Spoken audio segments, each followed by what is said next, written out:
কবি যখন কবিতা লেখে তখন আমি তার পাশে বসে তোমার ছবিটা দেখি, আমার দু চোখ ভরে।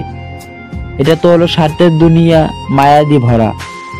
এই দুনিয়ায় সুখী হয় তারা যারা অভিনয়ে সেরা। আমার মধ্যে তো অভিনয় নেই, তাই হয়তো আমি সুখী হতে পারিনি।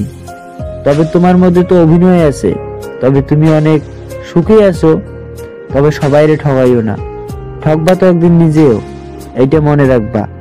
উপরেও একজন আছে, সেও কিন্তু বিচার করবে। তুমি হয়তো আজ দুনিয়াতে আছো, কাল দুনিয়াতে নাও থাকতে পারো। তাই সবাইকে আর ঠগাইও না, একটু ভালোবাসতে শেখো। ভালোবাসা শুধু কবিতায় লেখা হয় না, ভালোবাসা মানুষের জীবনেও লেখা হয়। সবাইকে কষ্ট দিয়ে সুখী হতে তুমিও কোনোদিন পারবা না। শুধু আমার এই কথাটাই মনে রাখবা।